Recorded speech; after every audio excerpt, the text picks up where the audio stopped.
मैं Poonamchand Soni Jabalpur ordnance factory Khamaria में service करता।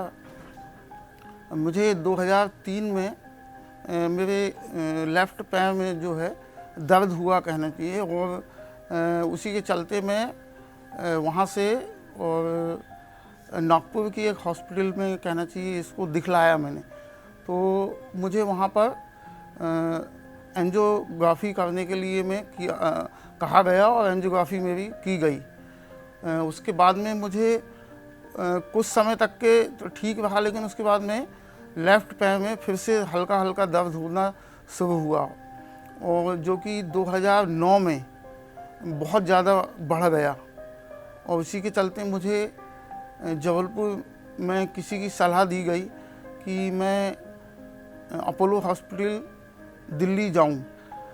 और उसी समय में मैं यहाँ अपोलो हॉस्पिटल आकर के और डॉक्टर महाजन साहब से मिला, और उन्होंने देख कर के और मुझे ऑपरेशन के लिए मैं कहा कि आपका ऑपरेशन करना पड़ेगा।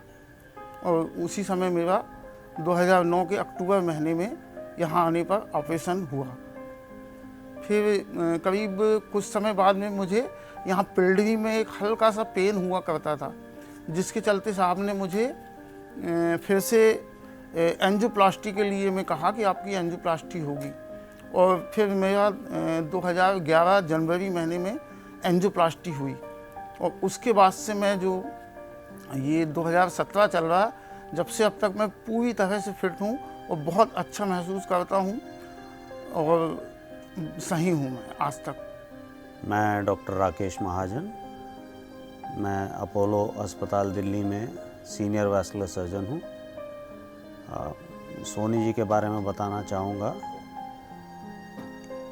2009 में अक्टूबर में ये आए थे, और उस वक्त इनका पैर बिल्कुल ठंडा था, पैर में काफ़ी दर्द था, और उसकी वजह थी कि सर्कुलेशन इनकी जो मेन नस है ऊपर से लेके नीचे तक पूरी बंद थी।